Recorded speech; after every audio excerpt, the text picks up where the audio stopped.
Bismillahirrahmanirrahim. Assalamualaikum warahmatullahi ta'ala wabarakatuh.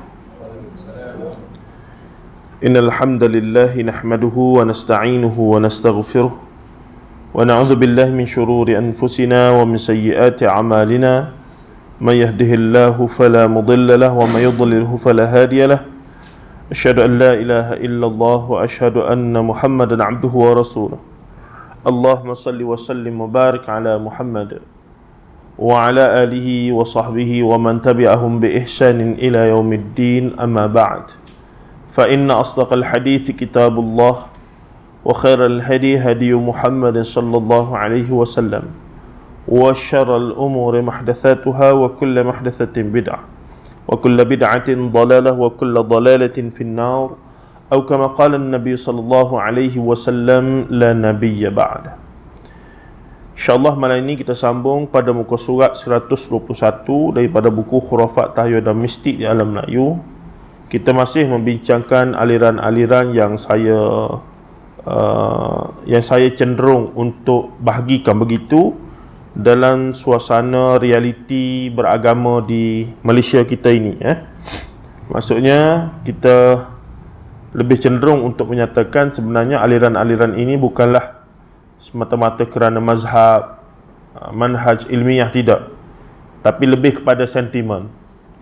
Dia ada yang mereka itu disebabkan bekerja dengan pihak berkuasa agama, maka dia cenderunglah apa yang menjadi kerasmian begitu.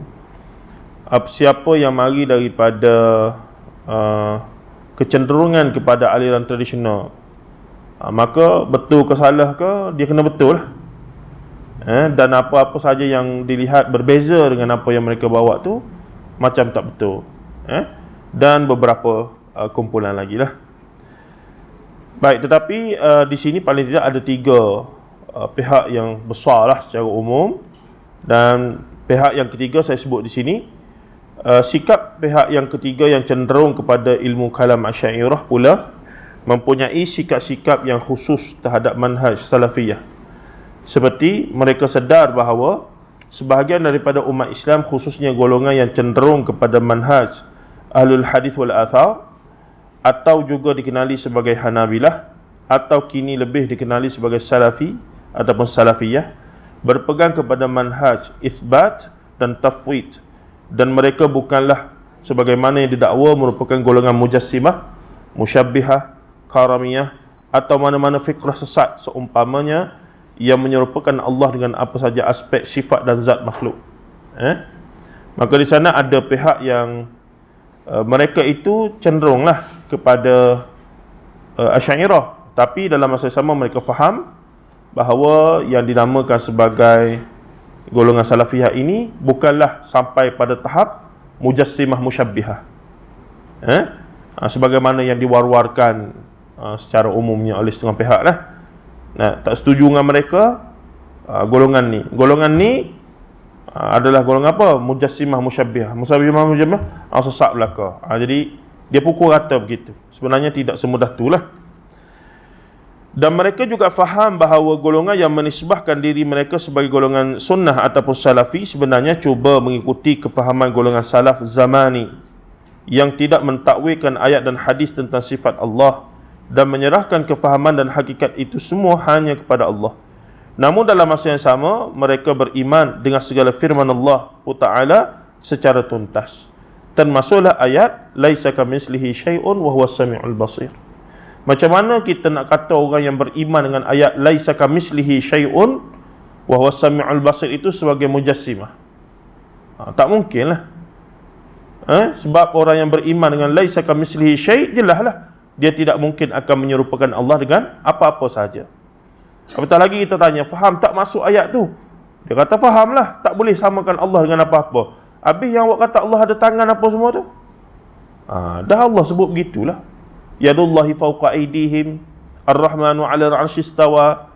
So dari sudut ayat tu lagu tu. Kaif, bagaimana? Wallahu a'lam, serah pada Allah. Itu yang paling selamatlah. Itu cara salaf dan cara paling selamat.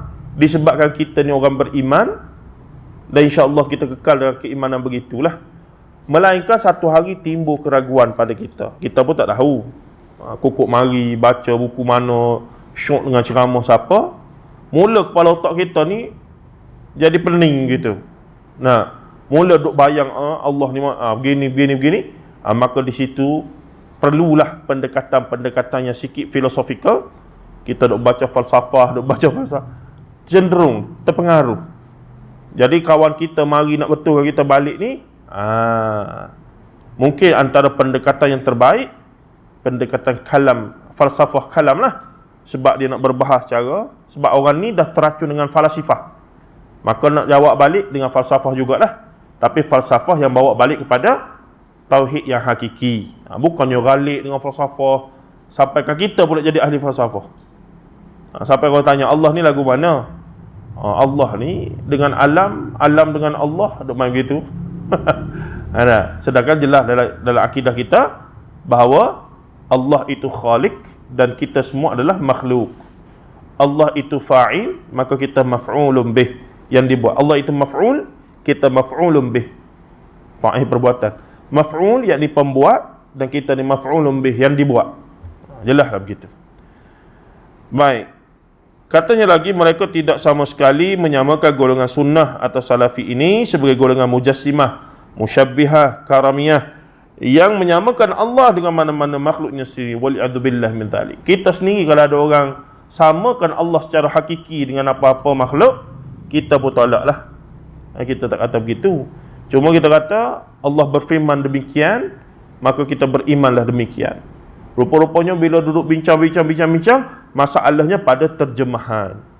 Kenapa awak terjemah yad itu sebagai tangan? Kita pun kata, dah nak terjemah apa? Jangan terjemah, sebab dia bila dia nisbah pada Allah, maka yad tu kena kekalkan sebagai yad. Kita pun kalau yadun itu pada manusia, tangan lah. Jadi kalimah tu jadi masalah. Maka wallahu alam, mungkin kita pun boleh setujulah dari beberapa aspek. Contohnya bila disebut Ar-Rahmanu 'alal 'arsy istawa, maka jangan terjemuh istawa tu. Allah istiwa atas arasy. Kena begitulah. Jangan sebut lagu mana. Tu dia kata tak apa. Mereka kata istawa tu dalam Quran juga Allah Ta'ala guna kepada cerita Malikatus Saba, bahawa disebutkan Malikatus Saba bersemayamlah istiwa alal arsy, yakni singgah sana dia. Rupanya isu terjemahan sahaja.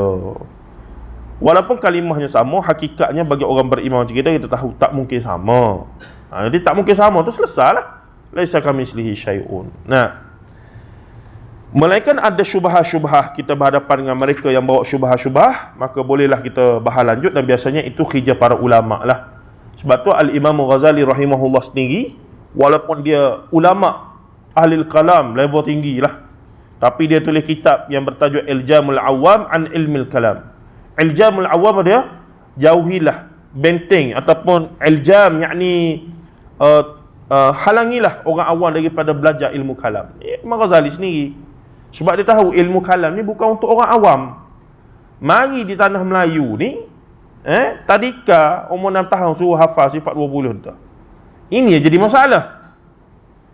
Sebab ilmu tu falsafah, ilmu mantik, ilmu tinggi. Ini tak kena. Ini macam tak kena lah, dia punya staging itu tak kena. Dia kalau kita kata kita ikut Imam Ghazali lah, senang. Imam Ghazali pesan orang awam macam kita ni tak kena mengaji ilmu kalam. Nanti boleh jadi macam-macam. Sesak bahkan boleh jadi. Maka kita ikut Imam Ghazali lah.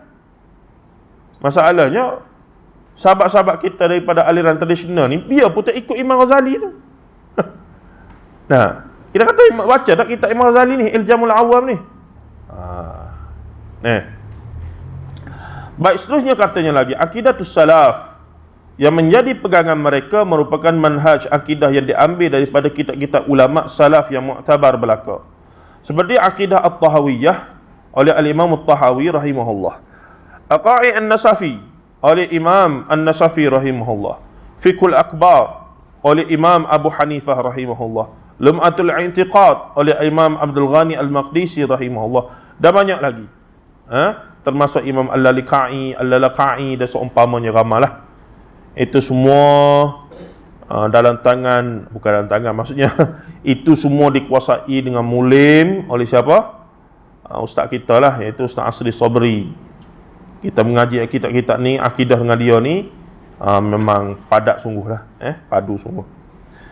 Termasuk manhaj akidah 4 imam mazhab fiqh yang termasyhur, iaitu a'immah arba'ah. Apa dia? Imam Abu Hanifah, Imam Malik bin Anas, Imam Muhammad bin Idris Asy-Syafi'i, dan Imam Ahmad ibn Hanbal radhiyallahu anhum ajma'in. Semua mereka walaupun dikenali sebagai mazhab fiqh, asasnya mereka juga muhaddithin, dan asasnya mereka juga adalah orang yang sangat tegas mempertahankan akidah daripada akidah-akidah yang sesat, yang dalal. Mereka masing-masing ada sebenarnya kitab akidah ataupun pandangan mereka dalam akidah masing-masing.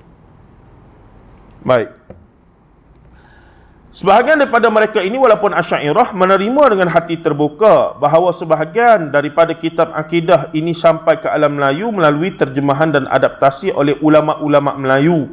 Antaranya kitab yang bertajuk Perisai bagi Sekalian Mukallaf Simpulan Atas Akidah Salaf, karya siapa? Oleh Syekh Abdul Qadir bin Abdul Muttalib Al-Mandili rahimahullahu taala. Ataupun kitab yang bertajuk Anak Kunci Syurga. Ini semua ada perbahasan tentang rububiyah, uluhiyah, asma wa sifat, akidah 3, tauhid 3. Ada belaka. Tapi mereka kata pula, ni Syekh Al-Mandili ni masa dia duduk di Mekah, Ibnu Sa'ud telah berkuasa. Memanglah Syekh Mandili ni sebenarnya walaupun dia aliran tradisional, dia hidup abad moden dah. Cuma dia menulis tu dalam kitab Yawi. Zaman Hamka ada tu dia tak ada dah lah. Zaman dia lah tu sekali. Tapi dia ni sebab tradisional, dia menulis banyak lagi kitab Yawi. Jadi dia duduk Mekah lama. Ketika tu kerajaan Saudi ni dah berubah lah, naik. Turki Osmaniyah sudah jatuh 1924. Maka yang naik adalah keluarga Ibnu Sa'ud, iaitu kali kedua keturunan daripada Ibnu Sa'ud telah berjaya menubuhkan kerajaan sampai hari ni lah. Jadinya apa berlaku? Adalah pendapat kata, Syekh Mandili ni disebabkan dia terpaksa lah bermujamalah, kita kata nak kata bermuka-muka tu tidak, tapi terpaksa lah tulis juga pasal Tauhid 3 ni. Sebab apa? Zaman tu zaman Ibnu Sa'ud telah berkuasa di Mekah. Jadi dia pun duduk situ, maka terpaksa lah. Konon-kononnya begitulah. Tapi bila ditanya pada cucu kepada Syekh Mandili ni, duk ada sampai sekarang pun di Mekah tu. Jadi ulama besar pun duk mengajar dalam Masjidil Haram. Nah, bila ditanya tu, dia kata, tak, memang datuk kami berpegang pada apa yang ditulis dan seumpamanya. Ada satu video cucu dia ataupun anak dia datang balik ke Kedah, buat satu daurah. Orang tanyalah, Tuan Guru, bagaimana dengan pembahagian Tauhid 3 ni, rububiyah, uluhiyah, asma wa sifat? Maka dia kata, maka itulah yang sepatutnya, itulah yang diajarkan oleh ayahanda kita, itulah yang ditulis dalam kitab dia, dan itulah yang terbaik. Senyap orang tanya. Dia tanya ingatkan nak jawab balik. Rupanya kawan tu memang lagu tu. Seterusnya katanya, sebahagian daripada mereka walaupun bermanhaj Asy'ariyah, mereka juga maklum bahawa tidak semua mereka yang berpegang dengan akidah manhaj akidah salaf adalah daripada golongan, saya sebut situlah dulu ketika itu, Salafi Madkhali yang keras dan menyelisihi sehingga menyesatkan sebagian besar daripada ulama ahli sunnah wal jamaah umat ini, meskipun mereka melulusan daripada Arab Saudi. Ini isu politik sebenarnya. Bila ditelusuri, ternyata ia berkaitan dengan isu politik. Sebahagian ulama Saudi sendiri telah dipenjarakan. Sebagai contoh siapa? Abdul Qadir Audah, dan seumpamanya itu, yang dikatakan tidak, isu politik lah, dia bukan isu akidah ni sangat, isu politik. Jadi kita tinggalkanlah pertelingkahan itu. Sebahagian daripada pendokor aliran sunnah salafi islah dan tajdid ini terkesan dengan gerakan pembaharuan, reformisme atau islah tajdidi daripada tokoh-tokoh gerakan Islam Ikhwan Muslimin atau aliran Shah Waliullah Dehlawi di India. Sebahagian pula kerana majalah Al-Manar yang dikeluarkan oleh Syekh Rashid Ridha dengan Muhammad Abduh, yang memuatkan fikrah anti taklid buta dan keluasan fiqh serta semangat menentang penjajahan barat oleh Syekh Jamaluddin Al-Afghani, Syekh Muhammad Rashid Ridha dan Syekh Muhammad Abduh. Kemudian dilihat mereka itu macam sama, tapi sebenarnya tak sama. Syekh Muhammad Abdul Wahab tidak membawa, kita katakan nampak macam sama, tapi sebenarnya bila ditelusuri sebenarnya tak samalah. Cuma bagi kita di tanah Melayu pada masa tu, golongan tradisional ni lihat dua golongan ni sama belaka. Dia kira tak setuju dengan mereka, kira sama. Padahal kalau tanya Ustaz Asri Sobri apa semua, dia akan kata lain. Gerakan Muhammad Abdul Wahab, Syekh Rashid Ridha apa semua ni lain. Sebab walaupun akhirnya mereka semua ni bermuara pada siapa dia? Syekhul Islam Ibn Taymiyah belaka. Pengaruh Muhammad Abduh Rashid Ridha, Jamaluddin Afghani, pengaruh gerakan pembaharuan mereka ni pada siapa? Syekhul Islam Ibn Taymiyah rahimahullah. Dan begitu juga Syekh Muhammad bin Abdul Wahab pun, kalau ditelusuri perjuangan mereka, sumbernya daripada mana, kekuatan semangat rujukan juga daripada Syekhul Islam Ibn Taymiyah rahimahullah. Ni sikit sebanyak ada sama, tapi ada juga bezanya itu. Baik, seterusnya, mereka sedar bahawa khilaf manhaj salafi dan khalafi adalah pada isu furu'iyah, bukan usuliyah, sama ada dalam akidah maupun fiqh. Ini yang saya pegang sampai hari inilah. Walaupun saya tahu ramai juga masyaikh tak setuju, tapi setakat ni kita rasa ini adalah jalan penyelesaian dalam konteks Malaysia, dalam konteks Malaysia. Kalau kita duduk di Saudi, rakyat Saudi, cerita lain. Sebab suasana tu memang lagu tu kondusif. Of course lah, kita nak bawa apa lagi, setuju je lah. Tapi disebab Malaysia ni latarnya begitu, pada saya dalam konteks dakwah, kita kena ada sedikit ruang yang boleh berbeza. Maksudnya untuk kita bersetuju, agree to disagree dalam hal-hal tertentu, Perbezaan antara kedua-duanya cukup sedikit berbanding persamaan yang sangat banyak. Malah musuh batiniyah klasik dari luar dan dalam Islam, termasuk batiniyah moden yang mereka tentang adalah sama. Batiniyah klasik apa dia? Nulah kejawen. Ada tengok yang sambut Maulid Nabi dalam Jawa tempoh hari tu. Dia buat gambar naga lah, gambar dewa-dewa lah. Allahu Akbar. Duk usung tu Maulid ni. Buat gambar Sayyidina Ali duk unur pedang Zulfikar. Kita kata dah level ni. Lagu mana tu? Ajar. Mana? Benda baik. Itu asalnya begitulah, benda baik, apa salahnya? Last kali jadi begitu. Dia orang apa? Bila kita tunjuk kepada aswaja di Malaysia apa? Astaghfirullahalazim. Apa kita tanya? Cuba enta fikir daripada mana benda ni jadi? Tak jawab dah tu. Benda yang dia orang pegang ni lah, benda baik apa salahnya, benda tak ada larangan Nabi. Itulah benda. Kemuncaknya begitu. Jangan samakan kita dengan Indonesia. Ya, tak jadi lagi. Kalau hang umur panjang boleh tengok lah. Ada duduk tahan juga. Iblis ni nak suruh orang jadi syirik ni bukan 2 hari. 200 tahun pun dia tunggu. Yang jadi syirik apa semua sembah batu apa semua, asalnya bukan sembah batu, sembah kubur belaka tu. Mula sikit 200 tahun 300 tahun kemudian baru sembah batu. Mula-mula lalu tunduk saja, letak bunga. Lama. Memanglah kita tahu generasi ke depan. Maka larangan-larangan dia panggil sadd zari'ah, menutup punca peluang untuk berlaku kesesatan itu adalah penting. Maka katanya lagi apa dia? Batiniyah moden ni apa dia? Batiniyah moden ni pun satu hal juga. Nasib baiklah ramai juga ustaz-ustaz kita yang buat kajian, antaranya Ustaz Ahmad Ikram and the gang lah. Ni golongan-golongan yang terlibat dengan training ni. Astral lah, apa macam-macam lah. Apa dia panggil karma, tak karma, apa ni yang buka Quran tengok ayat mana, itulah. Lagi apa?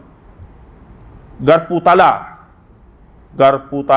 Apa pelik-pelik nama canggih dia bagi nama tu, bunyi saing tak saing. Arak atau arak. Bunyi tu kita dengar, meyakinkan. Ilmu cakra alam, kita kata ni ilmu apa benda ni. Nah, apa temberang belakang tu. Ilmu kalau kita bermeditasi, kita merenungkan diri, samalah. Yang kalau yang orang Buddha, orang Hindu buat tu, mereka main yoga, kita solat tahajud. Lagu mana? Mana boleh samakan? Dia kata samalah konsep tu. Bangun malam pada waktu senyap, kita merenung diri kita, kita merasakan, mencari diri kita, mencari diri. Tiba-tiba terdengar suara bisikan. Ya dah tu, dia kata. Iblis tu. Tidak malaikat, tidak Allah tu. Nampak? Kita putih, jadi sungguh panggil iblis, mari selalu. tak payah pergi jauh benda ni. Jadi, diajarkan. Konsep sama. Kononnya kita ni kena mengenali diri kita, mencari potensi. Dia pergi pada mana arafa nafsahu faqad arafa rabbah tu. Nah, orang main yoga tu sebab apa tu? Orang Hindu main yoga tu, dia panggil apa? Meditasi. Sebab apa? Nak mencari potensi diri ni, nak mengenal hakikat diri, ni. Kenal hakikat diri jadi macam mana? Bila kenal hakikat diri, potensi roh kita ni punca daripada mana? Daripada Tuhan, daripada punca yang satu. The Lord, dia panggil Lord, the One. Dalam Neoplatonism dia panggil the One. Punca titik utama. Jadi limpahan emanism, limpahan daripada dia tu jadi alam kita ni. Jadi kita ni tersesat, nak balik pada punca lah. Siapa dia punca? Dalam tradisi-tradisi kemudian dinamakan Tuhan. Tapi tradisi falsafah asal namanya apa dia? The One, the Soul. Macam-macam lah nama dia. Dalam Hindu, Brahman dengan Atman. Jadi Brahman sebagai titik mula yang melahirkan kehidupan dunia dan melimpah, dan akhirnya menjadi Atman, alam ini roh-roh yang sesat. Maka manusia ni bila dia nak kenal potensi diri dia sebenar, maka kena meditasi, kena buatlah benda-benda pelik-pelik tu. Sampai kan ada yang mereka punya yang sami pakai cawak saja telanjang bogel, duk pakai kecing sendiri apa semua tu. Apa yang yogi tu. Sebab apa tu? Nak mencapai hakikat diri ni kono. Tadi tak mandi, tak semaya, tak bergapo, rambut dreadlock. Mengarut lah. Islam lagu tu kau. Tiba-tiba Sufi ada yang nak buat lagu tu juga. Sebab kebanyakan tarikat-tarikat Sufi ni, bila baca sanak awal mereka daripada mana tu? India banyak.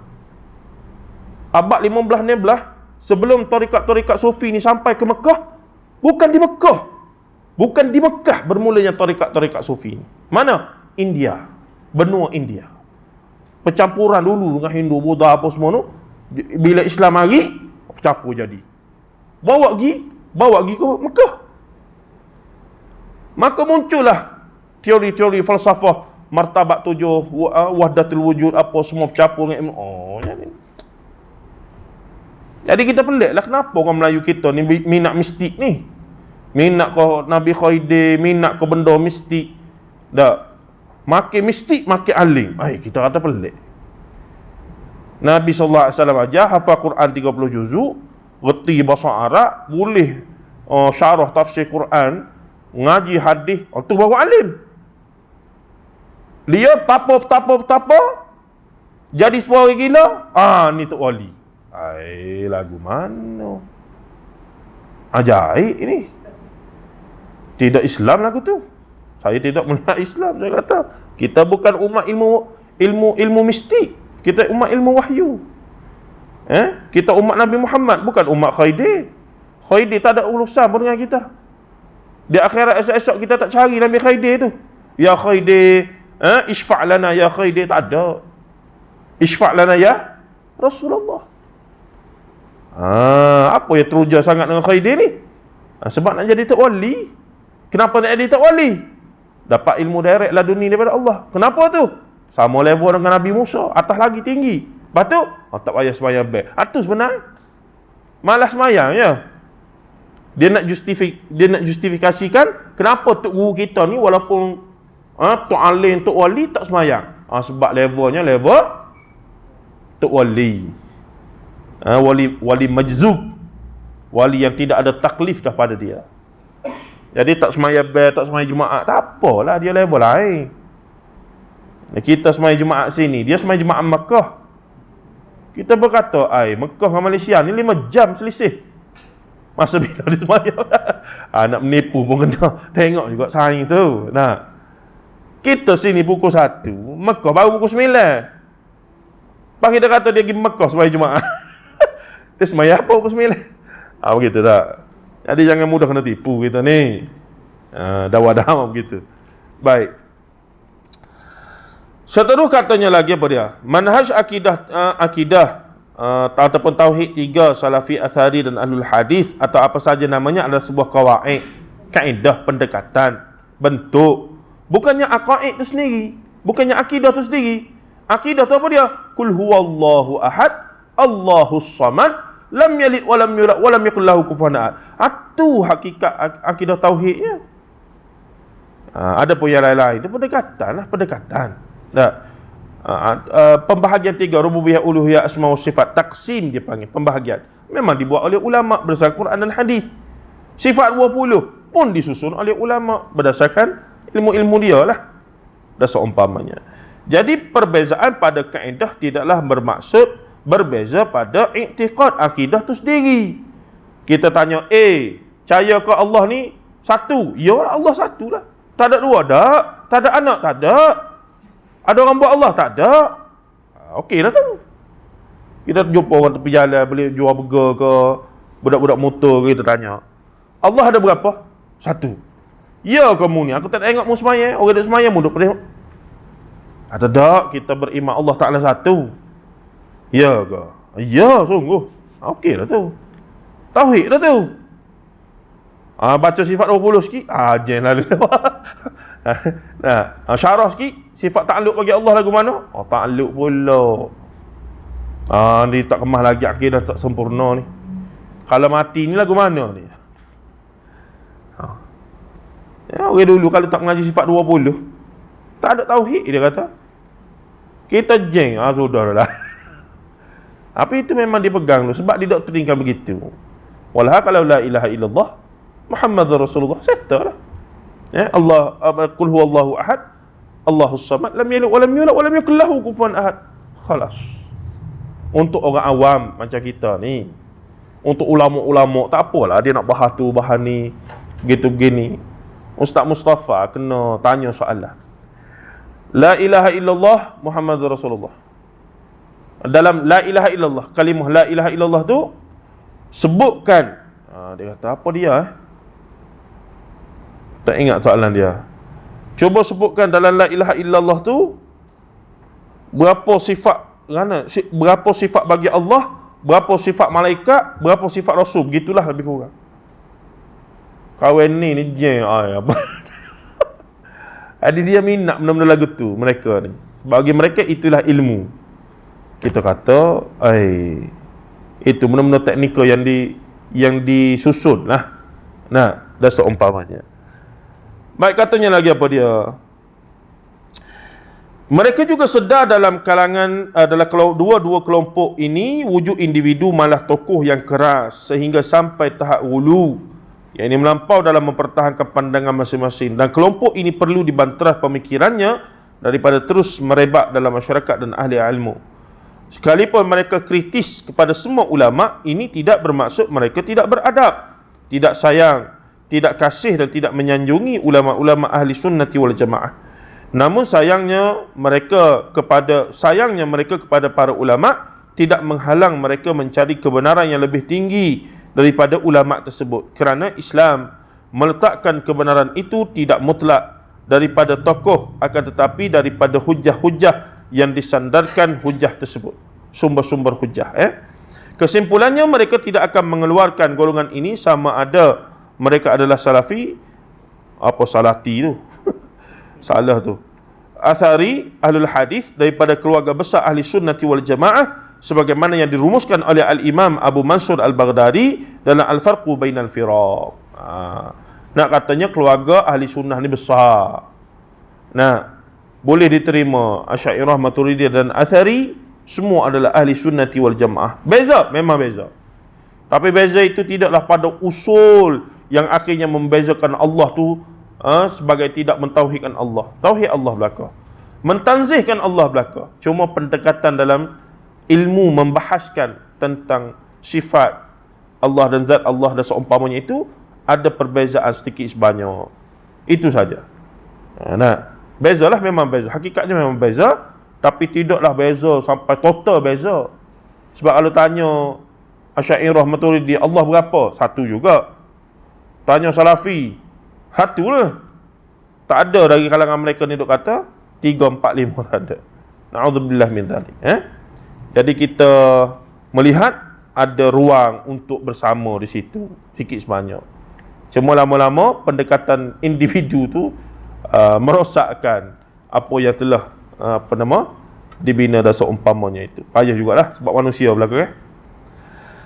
Perbezaan dalam urusan fiqh ibadah dan muamalat sebenarnya lebih rencam dan menjadi intipati khilaf antara aliran-aliran yang wujud di Malaysia masa kini. Maksudnya sepanjang sejarah aliran pemikiran di Malaysia ni, perbalahan dari dulu sampai hari ni, kaum muda kaum tua ni dalam isu fiqh sebenarnya. Dalam isu fiqh dan dalam isu amalan yang berkaitan dengan khurafat, tahyul dan seumpamanya. Adapun berkaitan dengan kefahaman terhadap ayat dan hadis sifat tidak pernah wujud dan tidak pernah berlaku. Kenapa? Kerana untuk nak sampai tahap bahas bab-bab ayat dan hadis sifat ni, memang penguasaan ilmu terhadap nas itu kena tinggi dan dalam. Dan dia pergi kepada teknikal terjemahan terhadap kalimah-kalimah. Tapi disebabkan mutaakhir ni ramai ada ustaz-ustaz kita yang alim, yang memang mengaji dalam bidang khusus bahasa Arab mahir, barulah timbul isu ini. Dulu-dulu tak timbul. Sebab apa? Masyarakat awam tak tahu. Ulama-ulama sungguh je tahu. Hari ni ulama Facebook pun tahu, ulama WhatsApp pun tahu, boleh tahu belaka, tak ada masalah. Boleh Google. Bagusnya apa dia? Bagusnya peluang untuk dia tahu tu lebih banyak.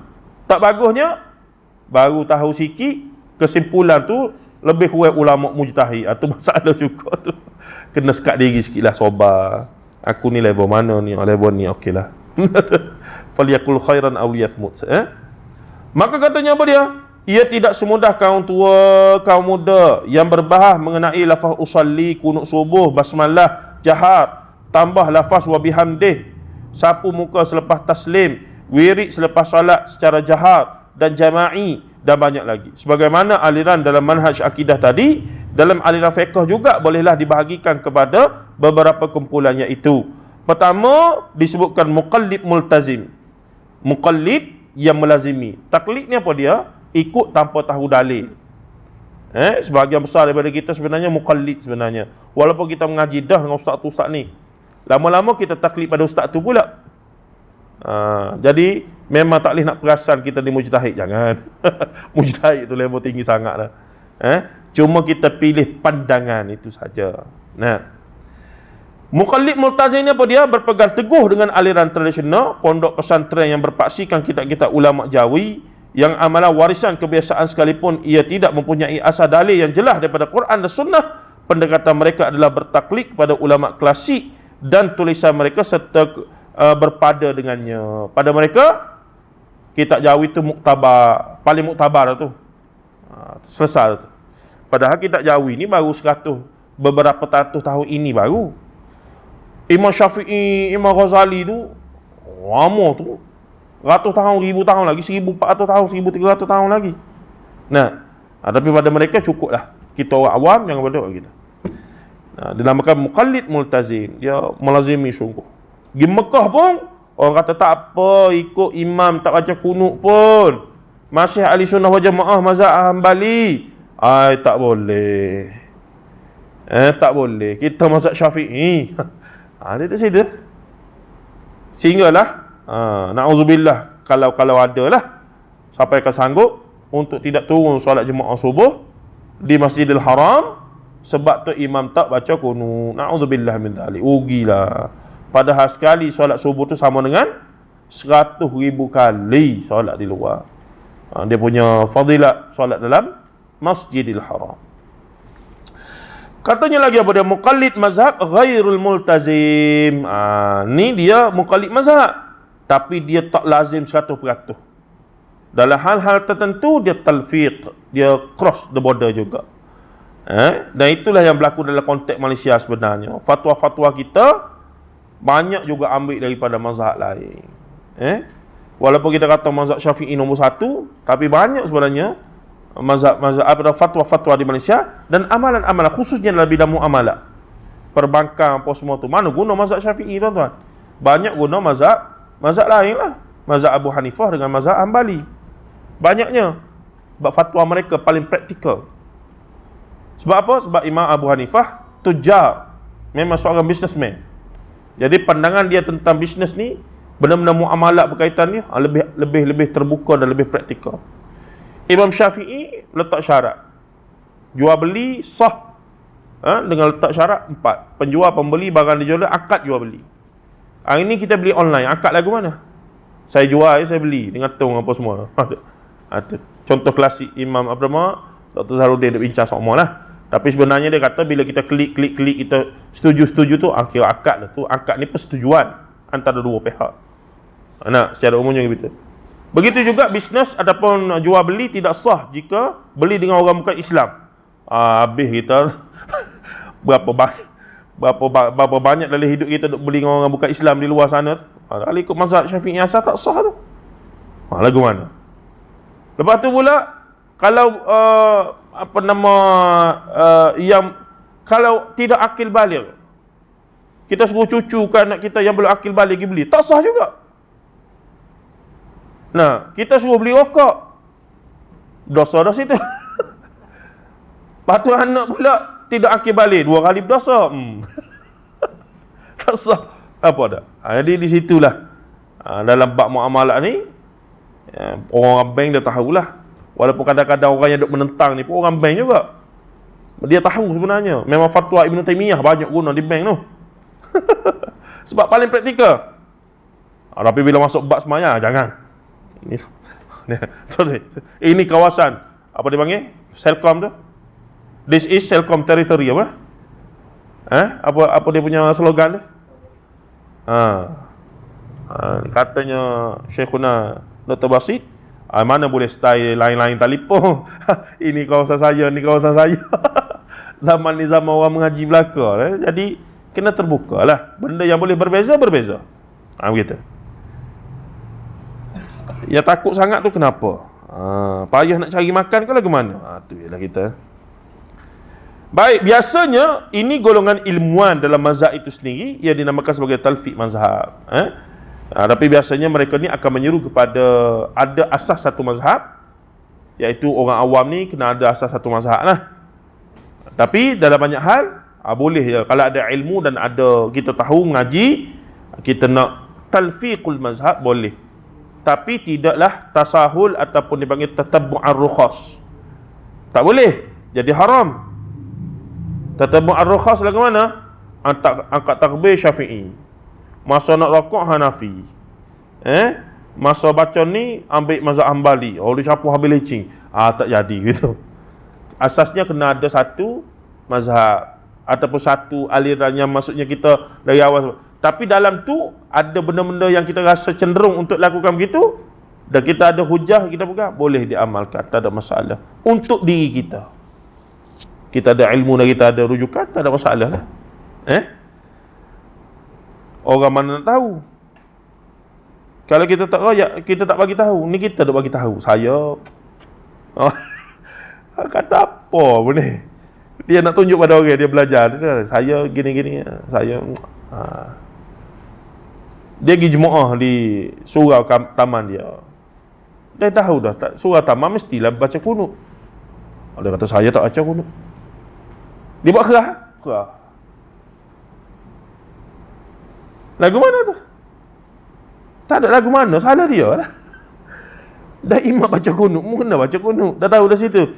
Tak nak baca kunut, carilah tempat tak baca kunut. Mari sini lah. Tak? Saya rumah jauh, tak kira dah nak buat sungai. Mari. Sebab akan menimbulkan pelbagai isu nanti dan seumpamanya. Lagipun bab kunut ni kita tahu semua adalah isu khilaf mu'tabar. Bukannya satu benda yang tidak ada asas dalil. Melainkan Imam Syafi'i ada perspektif yang kalau kita tengok, kalau kita faham cara Imam Syafi'i tengok dalil bab kunut ni tuan-tuan, memang kita takkan kata Imam Syafi'i tak salah pandangan tak. Cuma kalau kita cenderung kepada tak baca kunut pun tak apalah, tak ada masalah. Sebab majoriti pun tak baca kunut. Kemudian yang ketiga disebut sini, laisa khususan muqallib bil mazhab. Biasanya mereka ni digelar dan dicok sebagai la mazhabiyah kerana dalam isu-isu tertentu mereka berpegang kepada pandangan mazhab yang paling kuat dan sesuai sebagaimana yang diamalkan di perlis. Tapi sebenarnya kebanyakan amalan mereka berdasarkan ulama rujukan mereka. Secara tidak langsung mereka sebenarnya bertaklid dengan ulama rujukan mereka, di samping slogan mereka jangan bertaklid buta kepada ulama. Di Perlis dia letak, semua negeri lain meletakkan fatwa mesti mendahulukan mazhab Syafi'i. Bila tak ada dalam mazhab Syafi'i, baru tengok dalam mazhab lain. Itu standard dia punya SOP.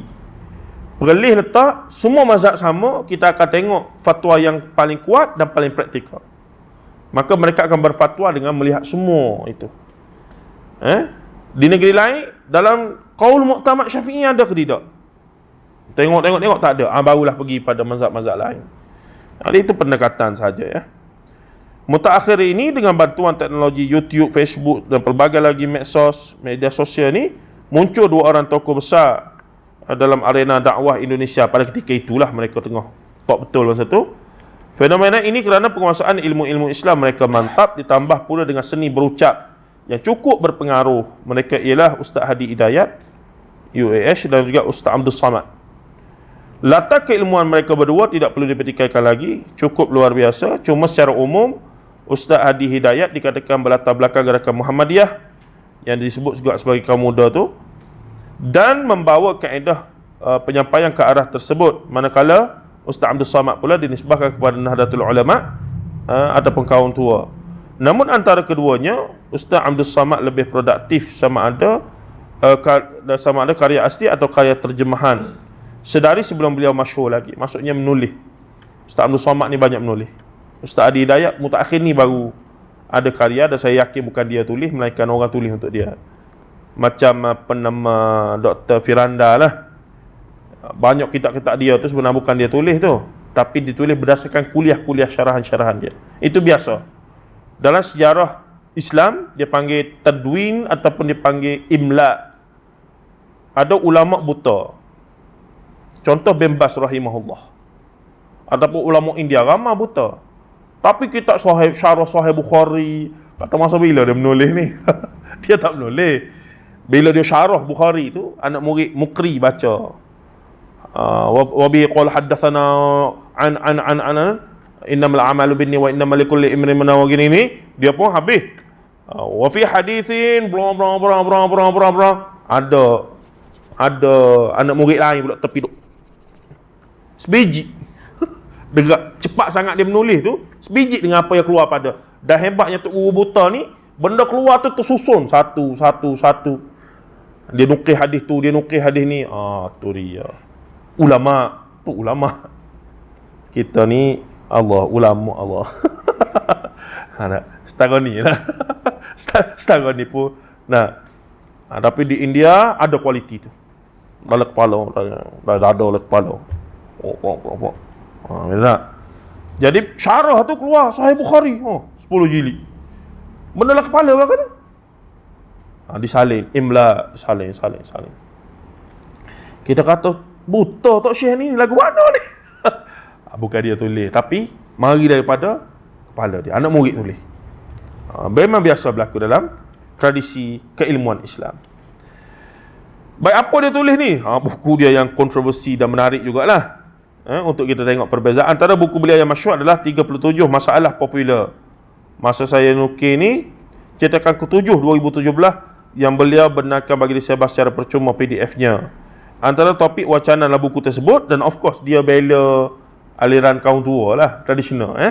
Masalah ikhtilaf mazhab, masalah bid'ah, memahami ayat dan hadis mutasyabihat, beramal dengan hadis dhaif, isbal, jenggot. Dia tak ada janggut. Nahdlatul Ulama biasa tak ada janggut. Kita pun pelik, kenapa bila pattern ni tak beri ke kita, semua licin lagu. Dia jadi macam satu, tahulah pattern kau lagu mana. Buya Yahya, tak ada janggut lah kata. Dan bila kita tanya kenapa tak ada janggut sedekah sunnah, dia kata janggut tak keluar, bukan dia tak nak, janggut tak ada. Kita kata tak okey lah, tak ada janggut lah, so cukup ni. Kesaksian untuk jenazah, merubah dhamir kata ganti pada kalimah Allah maghfir lahu, duduk di atas kubur, azab kubur, talqin mayat, amal orang hidup untuk orang yang sudah wafat, bacaan Al-Quran untuk mayat, membaca Al-Quran di sisi kubur, keutamaan surah Yasin, membaca Al-Quran bersama, yakni jama'i secara berjamaah, tawassul, khutbah Idul Fitri dan Idul Adha, solat di masjid ada kubur. Ini semua benda-benda yang menjadi perbahasan kita lah duduk mengaji kan. Doa kunut pada solat subuh, solat qabliyah Jumaat, bersalaman setelah solat, zikir jahar setelah solat, berdoa setelah solat, doa bersama, berzikir menggunakan tasbih, mengangkat tangan ketika berdoa, mengusap wajah selepas berdoa, malam nisfu Sya'ban, akikah setelah dewasa, memakai emas bagi laki-laki, foto benda ni, foto ni yang bergambar, taswir. Memang ada ulama kata haram pun. Biasanya ulama hadis lah, haram, tak boleh. Tahun tu dia kena pergi buat haji Mekah, nak ambil gambar pasport. Itu kata ada benda-benda juga yang itu keluasan tuan. Kalau kita tengok, memang ada benda yang walaupun Tok Syekh kita pun kata tak betul ni. Bukan tak betul, tak tepat. Ada yang lebih tepat. Yang dimasukkan dia sandar kepada hadis, neraka ni di hari akhirat neraka hulu kepala, tekuk dia. Fiha ainun sami'at wala uzunun sami'at. Maksudnya hadis tu sebut bila neraka hulu kepala tekuk dia ni, pada kepala dia tu ada mata, dua mata melihat, ada telinga mendengar, ada lidah berkata-kata. Dan neraka kata, aku dicipta untuk ni golongan nak mari ni. Siapa dia? 1, 2 saya tak ingat. Nombor 3 adalah musawwir. Jadi musawwir ni tukar gambar. Jadi begitu daripada hadis-hadis yang ada unsur begitu, sebahagian ulama merumuskan bahawa haram untuk lukis gambar apa semua. Kait pula dengan hadis lain, Rasulullah pernah larang Aisyah bila langsir rumah mereka tu ada binatang macam kuda berkepok lagu mana begitulah. Jadi kesimpulannya bergambar haram mutlaqan. Dah haram lah.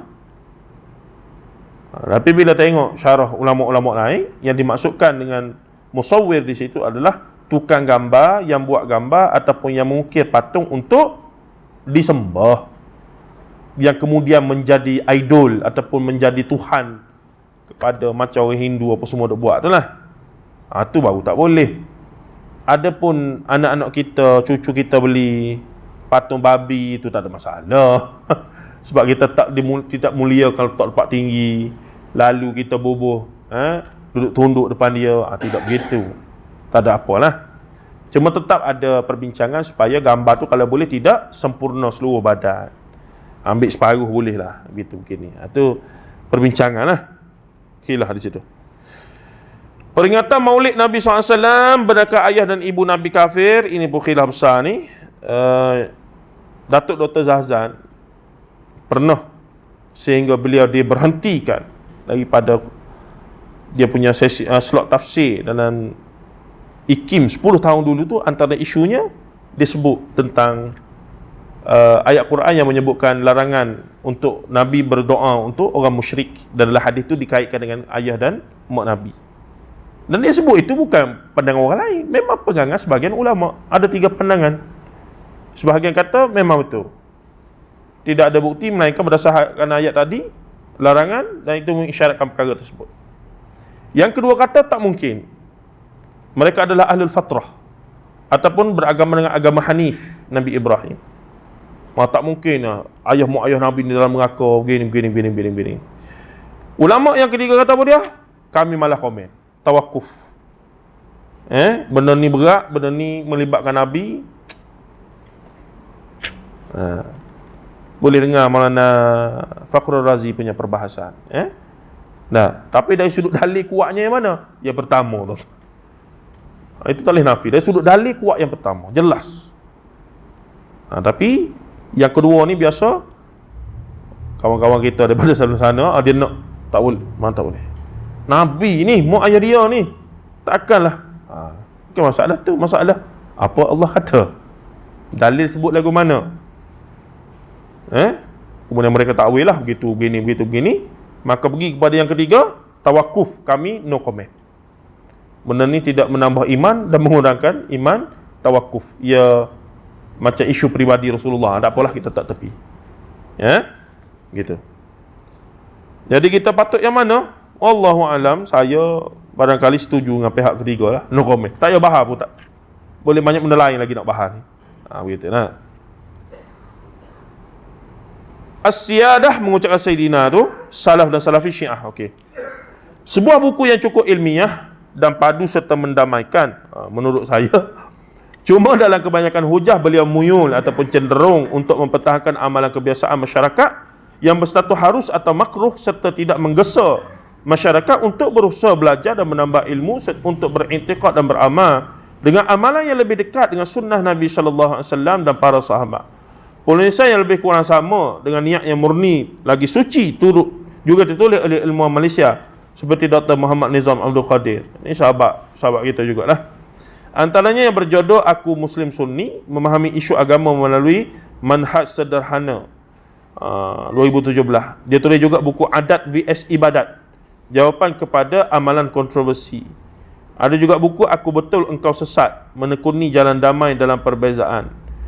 Kemudian dia ada tulis buku apa dia? Aku Bukan Wahabi. Lepas dia tulis buku tu, terus dapat tauliah. Sebelum tu tak boleh tauliah. Saya sendiri secara peribadi mempunyai keinginan untuk menulis sebuah buku khas, mengulas buku-buku di atas. Bukan untuk setuju dan tidak setuju, tapi lebih kepada memberikan sudut pandangan yang bersifat alternatif selain daripada apa yang dikemukakan oleh para ilmuwan yang cukup harmoni di atas. Sebagaimana yang kita bahaskan pada awal bab ini, ia bukan antara halal dan haram ataupun sunnah dan bid'ah hakiki yakni, tapi yang mana lebih afdal, lebih aslam, lebih aula, lebih rajih, lebih daqiq yakni, cari yang terbaik kan. Lebih menepati dan dekat dengan sunnah Rasulullah sallallahu alaihi wasallam.